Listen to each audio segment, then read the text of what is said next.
नमस्कार, मैं हूं मोनिका जायसवाल और आप देख रहे हैं इंडिया न्यूज। भोपाल में अब चुनावी मोड़ में आ चुकी हैं कांग्रेस और बीजेपी। सॉफ्ट हिंदुत्व की राह पर बीजेपी चल पड़ी है और प्रचार में दमोह चुनाव का मॉडल अपनाएगी कांग्रेस। बीजेपी घर घर जाकर कन्या पूजन और महंगाई के मुद्दों को लेकर लोगों के पास जाएगी कांग्रेस और बीजेपी प्रत्याशी घेराबंदी करेंगे। बीजेपी का मंडल बूथ ग्राम नगर केंद्रों पर सम्मेलन होगा। 10 से 14 अक्टूबर तक नगर केंद्रों पर सम्मेलन होगा। वार्ड स्तर पर सभा नुक्कड़ नाटक कर माहौल बनाएगी कांग्रेस। तो बीजेपी और कांग्रेस दोनों ही अब चुनावी मोड़ में आ चुके हैं। जैसे ही चुनाव नजदीक आते हैं, आरोप और प्रत्यारोप का दौर भी शुरू हो जाता है और कुछ ऐसा ही मध्य प्रदेश में भी देखने को मिल रहा है, जहां एक तरफ कांग्रेस महंगाई के मुद्दे को लेकर सरकार को घेरेगी, तो वहीं बीजेपी भी कई मुद्दों को लेकर कांग्रेस की नाकामी गिनाएगी और ये दौर अब से शुरू हो चुका है। कांग्रेस बीजेपी प्रत्याशी की घेराबंदी करेगी। बीजेपी का मंडल बूथ ग्राम नगर केंद्रों पर सम्मेलन होगा। 10 से 14 अक्टूबर तक नगर केंद्रों पर सम्मेलन होगा। वहीं वार्ड स्तर पर नुक्कड़ नाटक कर कांग्रेस लोगों को जागरूक करेगी और बताएगी कि आखिर बीजेपी किन स्तर पर कमजोर हुई और किन स्तर पर नाकाम साबित हुई। तो वहीं बीजेपी भी इस चुनावी मोड़ में आ चुकी है और पीछे नहीं है। बीजेपी ने भी पूरी तैयारी कर ली है कि आखिर किस तरह कांग्रेस को इस उपचुनाव में घेरना है। तो प्रचार में दमोह चुनाव का मॉडल कांग्रेस अपनाएगी। जिस तरीके से दमोह में चुनाव हुआ, उसी तरीके से यहां पर भी वही मॉडल अपनाया जाएगा। इसके साथ ही बीजेपी घर घर कन्या पूजा करेगी और बताएंगे कि हम बेटियों के मुद्दों को लेकर हमेशा आगे हैं। बेटी बचाओ बेटी पढ़ाओ की नीति अपनाते हुए किस तरह और क्या क्या काम किए, ये गिनाएगी बीजेपी। तो वहीं कांग्रेस महंगाई के मुद्दे पर एक बार फिर से बीजेपी को घेरेगी।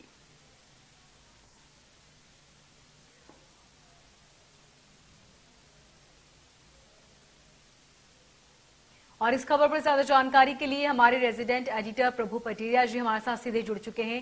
प्रभु पटेरिया जी, सबसे पहले जानना चाहूंगी कि दमोह में जो चुनावी मॉडल अपनाया था, वो चुनावी मॉडल यहां भी अपनाया जाएगा?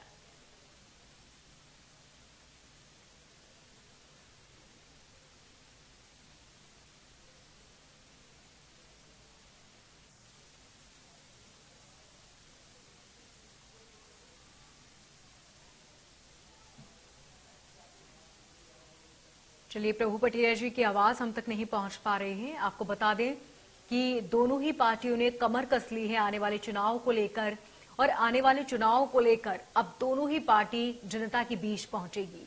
एक तरफ जहां कांग्रेस है तो दूसरी तरफ बीजेपी।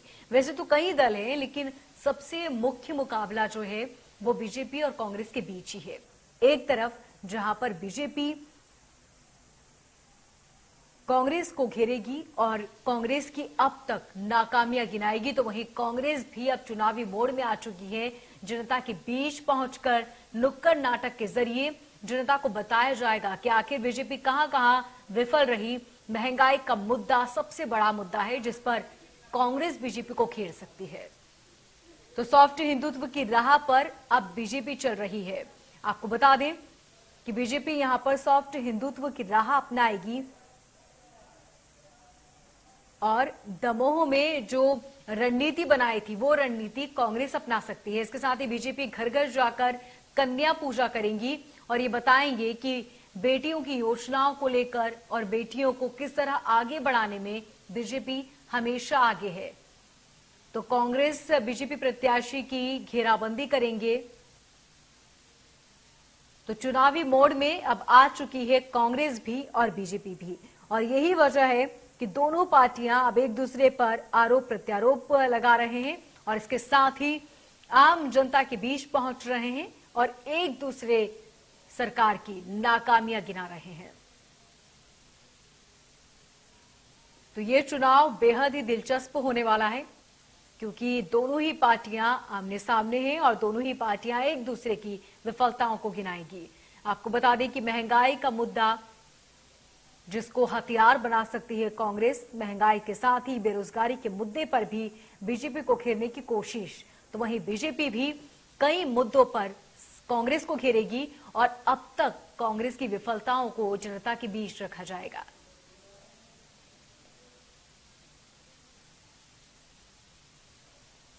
आपको बता दें कि बीजेपी घर घर जाकर कन्या पूजा करेगी। इसके साथ ही महंगाई के मुद्दे को लेकर कांग्रेस भी घर घर जाएगी और बीजेपी सरकार को घेरेगी। और हमारे रेजिडेंट एडिटर प्रभु पटेरिया हमारे साथ सीधे जुड़ चुके हैं। प्रभु पटेरिया जी, ये जो उपचुनाव है ये काफी दिलचस्प होने वाले हैं इस बार, क्योंकि एक तरफ महंगाई का मुद्दा है जिसको कांग्रेस अपना हथियार बनाएगी, तो दूसरी तरफ वो विफलताएं जिसको अब बीजेपी गिराने में पीछे नहीं हट रही। बिल्कुल, महंगाई एक बड़ा मुद्दा है इस चुनाव में। और ये कहें कि आम आदमी महंगाई से खासा परेशान है। आए दिन पेट्रोल के दाम बढ़ रहे हैं, जिसको लेकर कांग्रेस लगातार मध्य प्रदेश में आंदोलन भी शुरू कर चुकी है। लोगों, आम जनता को यदि सीधे प्रभावित कोई मुद्दा करता है तो वह पेट्रोलियम पदार्थों की मूल्य वृद्धि, रसोई गैस के दाम बढ़ चुके हैं, पेट्रोल डीजल रोज बढ़ रहे हैं, जिससे हर चीजें महंगी होती जा रही हैं और लोगों को ये परेशानी समझ में आ रही है। इस मुद्दे को लेकर कांग्रेस चुनाव मैदान में उतर रही है, क्योंकि मध्य प्रदेश की सरकार पिछले 15 महीने जो गुजरे हैं सरकार के, तो उसमें कोरोना की 2 लहर भी आई थी और सरकार के पास एक बहाना है कि कोरोना के कारण वो जनता को वो ऐसा काम नहीं कर पाए जैसा वो काम जनता की अपेक्षा थी।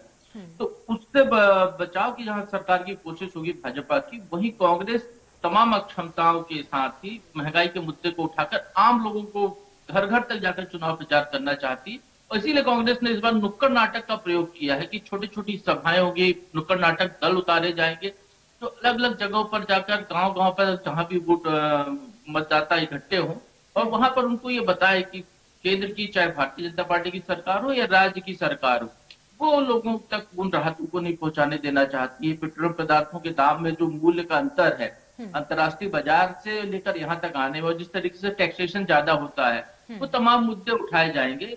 लेकिन दूसरा पक्ष यदि हम भारतीय जनता पार्टी का देखते हैं तो भारतीय जनता पार्टी भी इस नवरात्रि काल का पूरा उपयोग चुनाव प्रचार में करने जा रही है। घर घर तक लोगों से संपर्क किया जाएगा। कन्या पूजन वो आमतौर पर करते रहे, लेकिन उसकी इस बार और ज्यादा गंभीरता से, प्रमुखता से कन्या पूजन का काम होगा और एक एक आदमी तक जो भी मतदाता है उस तक संपर्क की कोशिश दोनों दल कर रहे हैं।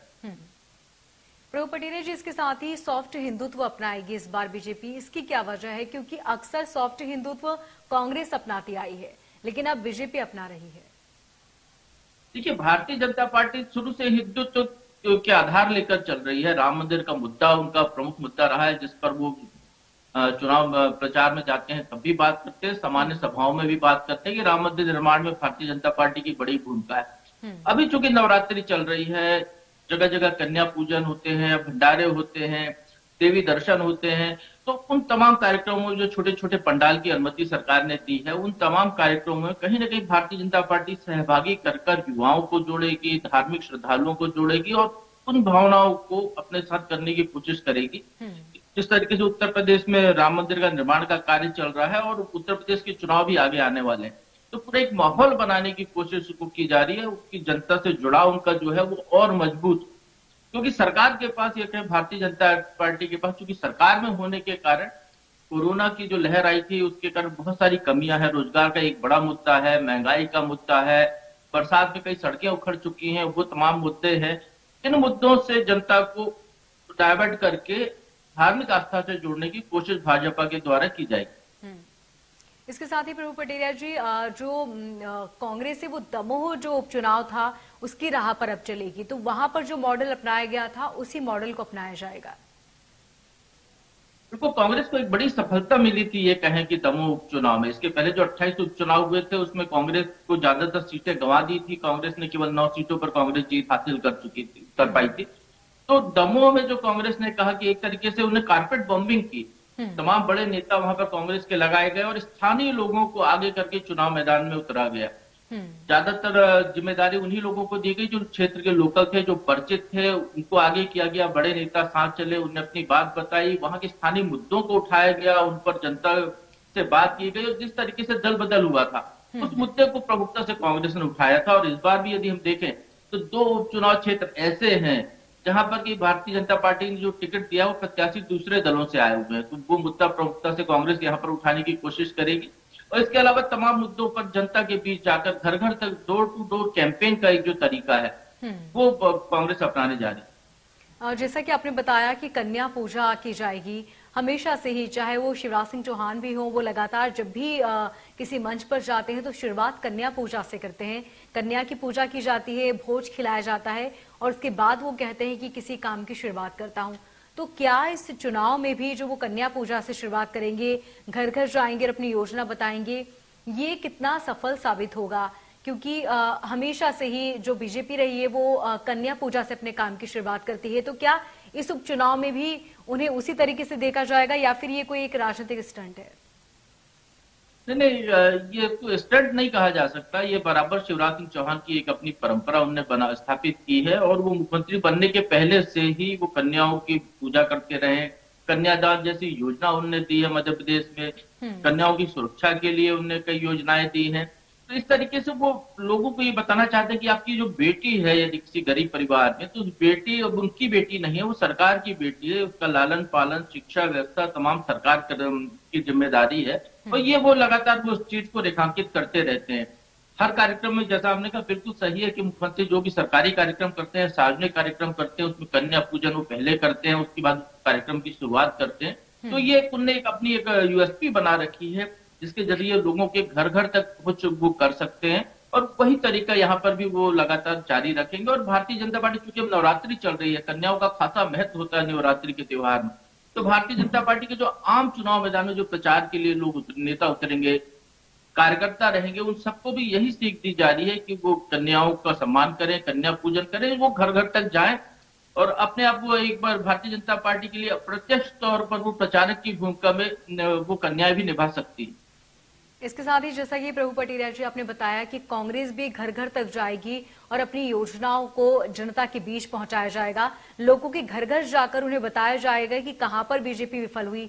तो क्या ये मान लिया जाए कि कांग्रेस कहीं ना कहीं बहुत अब तक की जो हार मिली है उसको लेकर संशय में है और यही वजह है कि वो जनता के बीच जा रहे हैं ताकि अपनी जो योजनाएं हैं उनको जनता तक पहुंचाया जा सके? देखिए, सबसे बड़ी बात यह है कि जो चारों चुनाव हो रहे हैं ये ना तो मध्य प्रदेश की सरकार गिराने वाले हैं, ना केंद्र की सरकार गिराने वाले हैं। जो जीतेगा ना उसको इससे कोई वैसा कोई बहुत बड़ा फायदा नहीं होने वाला है कि ड्रामेटिक चेंज कुछ होने वाला। लेकिन ये जो चुनाव है 2023 के इलेक्शन के लिए मॉरल बूस्ट करेंगे पार्टियों का। ये चुनाव ये तय करेंगे कि आने वाले नगरीय निकाय के चुनाव है या पंचायत के चुनाव है तो उसमें जनता किसके साथ खड़ी हुई दिखाई दे रही है। एक तरीके से ये कहें कि लिटमस टेस्ट है सरकार के विकास कार्यों का। विपक्ष जो मुद्दे गिनाता है, विपक्ष जो आंदोलन करता है, उसका भी इसको लिटमस टेस्ट कहा जा सकता है। तो स्वाभाविक तौर पर आगे का जो सरकार बननी है 2023 के चुनाव के बाद। पटेरिया जी माफ कीजिएगा, मैं आपको यही रोकना चाहूंगी। बहुत शुक्रिया तमाम जानकारी के लिए। हमारे पास बीजेपी प्रवक्ता भूपेंद्र गुप्ता जुड़ चुके हैं, माफ कीजिएगा कांग्रेस प्रवक्ता हमारे साथ सीधे जुड़ चुके हैं। भूपेंद्र गुप्ता जी, बहुत स्वागत है आपका इंडिया न्यूज पर।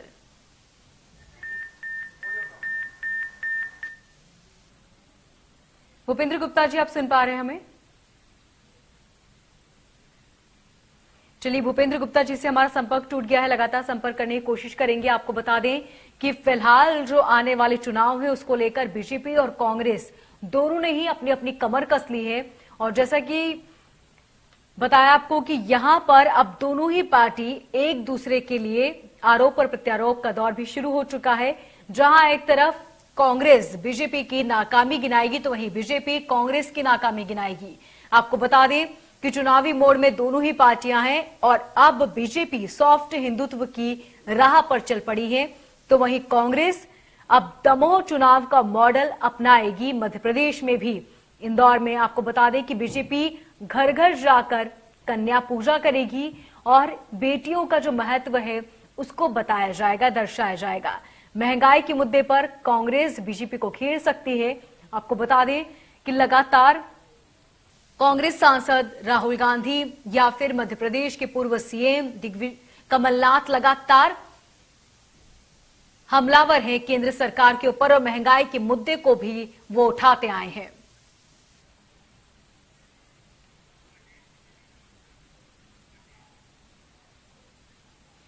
और इस खबर पर ज्यादा जानकारी के लिए बीजेपी प्रवक्ता सनवर पटेल हमारे साथ जुड़ चुके हैं। सनवर पटेल जी, बहुत स्वागत है आपका इंडिया न्यूज में।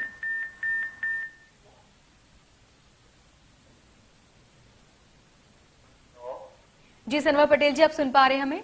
जी नमस्कार मोनिका जी, बोलिए। जी नमस्कार सर, मैं आपसे जानना चाहूंगी कि क्या कुछ आपकी रणनीति होगी आने वाले चुनाव को लेकर?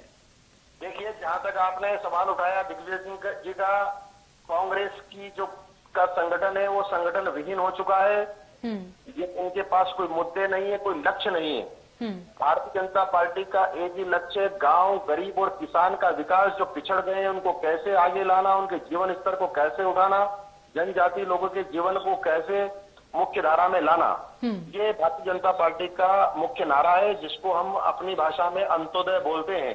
तो वही अंत्योदय को सरल भाषा के शब्दों में मैंने आपके माध्यम से बताने की कोशिश की है।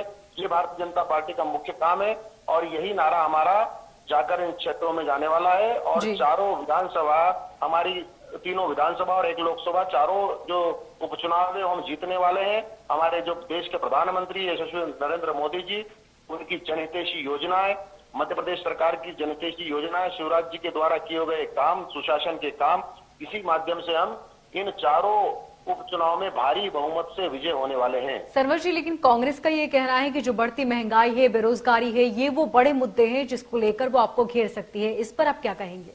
देखिए, निश्चित रूप से जो उन्होंने बात कही मैं विनम्रता से स्वीकार करता हूं मोनिका जी कि महंगाई बढ़ी है, लेकिन महंगाई बढ़ने के कारण क्या है, हमको उस पर जाना पड़ेगा।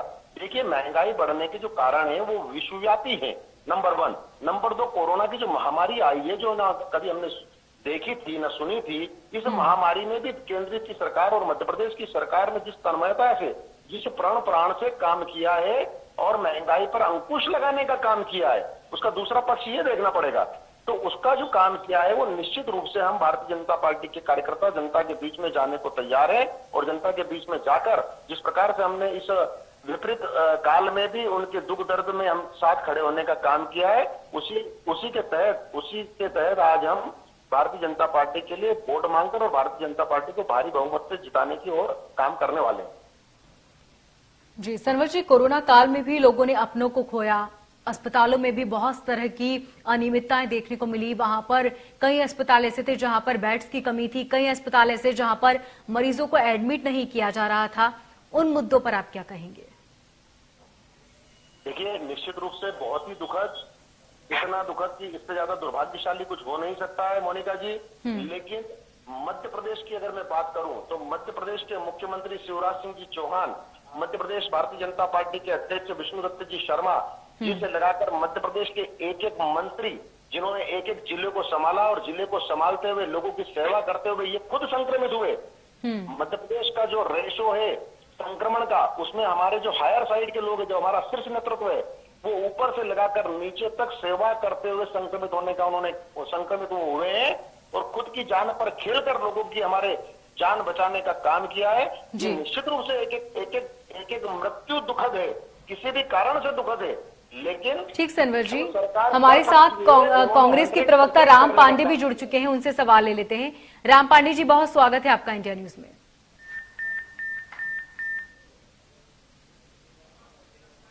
हेलो जी, राम पांडे जी सुन पा रहे हैं आप हमें? हाँ सुन रहा हूँ, बताइए। राम पांडे जी, जो आने वाले चुनाव हैं उसको लेकर सनवर पटेल जी जो कि हमारे साथ जुड़े हुए हैं, बीजेपी प्रवक्ता, उनका कहना है कि आने वाले जो महंगाई का मुद्दा है जिसे आप मुख्य मुद्दा मानते हैं, उनका कहना है कि कोरोना की वजह से महंगाई बढ़ी है, बेरोजगारी बढ़ी है। क्या कहना चाहेंगे आप? जी, कोरोना की वजह से यदि महंगाई बढ़ी है तो अदानी की कमाई 1000 करोड़ रुपए प्रतिदिन क्यों हो रही है? देश के सारे व्यापारियों को घाटा हो रहा है, देश की जनता को घाटा हो रहा है, केवल अदानी का फायदा क्यों हुआ? अदानी की कमाई 1,40,000 करोड़ थी, 5 लाख करोड़ से ज्यादा हो गई कोरोना काल में। ठीक है, और ये जो महंगाई का मुद्दा नहीं है, महंगाई से जनता त्रस्त है। क्यों त्रस्त है? क्योंकि लोगों की जेब में पैसा नहीं है और इधर आप महंगाई बढ़ा रहे हो। एक महंगाई होती है स्वाभाविक बढ़ना कि लोगों की जेब में पैसा होता है, लोग ज्यादा चीजें खरीदते हैं, इसलिए महंगाई बढ़ती है, जो कि पहले होता था। आज क्या हो रहा है कि लोगों की जेब में पैसा नहीं है और महंगाई बढ़ रही है। तो ये देश के लिए घातक है, प्रदेश के लिए घातक है, जनता के लिए घातक है, अर्थव्यवस्था के लिए घातक है और लगातार महंगाई बढ़ा रहे हैं। चलिए ठीक है बढ़ गई, लेकिन ऐसा कोई दिन नहीं आ रहा है पेट्रोल डीजल और गैस के दाम नहीं बढ़ रहे हैं। और पेट्रोल डीजल के दाम बढ़ने का मतलब होता है ट्रांसपोर्टेशन बढ़ना, और ट्रांसपोर्टेशन बढ़ने का मतलब होता है हर चीज के दाम बढ़ना। और महंगाई बढ़ रही है, बेरोजगारी बढ़ रही है। आप देखिए हर तरह से जनता का खून चूस रहे हैं। तो जनता आप देखिए आए दिन आत्महत्याओं के केस बढ़ गए। जहां मध्य प्रदेश में आप ग्वालियर जैसे छोटे शहर में 2 लोग रोज आत्महत्या कर रहे हैं महंगाई और बेरोजगारी के कारण। ये किस मुंह से वोट मांगने के लिए जाएंगे? क्या कहेंगे उनके घर में जाके कि हमने पेट्रोल महंगा कर दिया इसलिए हमें वोट दो, हमने डीजल महंगा कर दिया इसलिए वोट दो, हमने आपको बेरोजगार कर दिया इसलिए वोट दो। ठीक राम पांडे जी, जवाब ले लेते हैं जवाब ले लेते हैं जी। देखिए मोनिका जी बहुत ही विद्वान मित्र है हमारे राम पांडे जी, मैं उनका बड़ा सम्मान करता हूं। उनसे पूछना चाहता हूं कि कांग्रेस की 15 माह की सरकार में कांग्रेस ने अपने वचन पत्र में कहा था कि उनकी सरकार बनते ही मध्य प्रदेश में वो 5 रुपया पेट्रोल पर और डीजल पर 5 रुपया कम करेंगे वैट में से। क्या उन्होंने उस 15 महीने में 5 पैसे भी कम करने का काम किया? नहीं किया। दूसरा, आज उन्होंने जो पेट्रोल और डीजल की मध्य प्रदेश की बात करते हैं तो मैं उनसे पूछना चाहता हूं कि मध्य प्रदेश के जितने सीमावर्ती क्षेत्र हैं, चाहे राजस्थान हो, चाहे महाराष्ट्र हो, चाहे छत्तीसगढ़ हो, क्या राजस्थान में 60 रुपए लीटर पेट्रोल है? अरे सबसे सर्वाधिक अगर इस देश में पेट्रोल की कीमत के है तो गंगानगर में है वो, राजस्थान में, जहाँ कांग्रेस शासित राज्य। ठीक सनवर पटेल जी, छत्तीसगढ़ में 50 रुपए लीटर पेट्रोल है। मैं पूछना चाहता हूँ राम पांडे जी से मैं विनम्रता पूर्वक पूछना चाहता हूँ, बड़े विद्वान हैं, बड़े लर्नेड हैं, उच्च शिक्षित हैं, इस प्रकार की भाषा का उपयोग। ठीक सनवर जी, वक्त की बेहद कमी है, राम पांडे जी से आपके सवाल का जवाब ले लेते हैं। राम पांडे जी कहिए। जी मैं बताता हूँ मैडम, ये मोदी जी, शिवराज जी, पूरी भारतीय जनता पार्टी कहते हैं कि डबल इंजन की सरकार बनाओ, आपको कोई समस्या नहीं होगी। मध्य प्रदेश में डबल इंजन की सरकार है, राजस्थान में डबल इंजन की सरकार नहीं है। जब कमलनाथ जी की सरकार थी तब 40,000 करोड़ रुपया केंद्र पर बकाया था, जो कि उन्होंने नहीं दिया। अब उनको शिवराज जी को जब वो 40,000 करोड़ रुपया मिल गया है डबल इंजन की सरकार के तहत, तो इनको कम करना चाहिए। वही राजस्थान सरकार को तो केंद्र से पैसा नहीं मिल रहा है ना, जहां विपक्ष की सरकारें हैं उनको तो केंद्र पैसा देता नहीं है। आपकी तो डबल इंजन की सरकार है, आप जितना चाहते हो एक्स्ट्रा चाहते हो वो मिलता है। और फिर राजस्थान सरकार हो या छत्तीसगढ़ सरकार हो, उन्होंने ये डायलॉग नहीं बोला था कि बहुत ही महंगाई की मार, बहुत ही महंगाई की मार अब की बार मोदी सरकार। ये जुमला डायलॉग आपने दिया था, ये विपक्ष ने नहीं दिया है। ये किस मुंह से दिया था ये जुमला? किस मुंह से ही बोला था कि बहुत हुई महंगाई की मार? उसके जवाब लीजिए। आपने कहा था क्यों पेट्रोल के दाम कम हुए? ठीक राम पांडे जी, वक्त की बेहद कमी है, माफ कीजिएगा राम पांडे जी। बहुत शुक्रिया तमाम जानकारी के लिए। सनवर पटेल जी आपका भी बहुत शुक्रिया। तो चुनाव नजदीक है और ऐसे में दोनों पार्टियां एक दूसरे पर आरोप और प्रत्यारोप का दौर भी शुरू हो चुका है। अब देखने वाली बात होगी कि जनता क्या फैसला लेती है। मध्य प्रदेश छत्तीसगढ़ की हर खबर सीधे आपके मोबाइल फोन पर, सोशल मीडिया के हर प्लेटफॉर्म पर है। इंडिया न्यूज मध्य प्रदेश छत्तीसगढ़, अभी सब्सक्राइब करें हमारा चैनल और पाएं मध्य प्रदेश छत्तीसगढ़ की पल पल की खबर।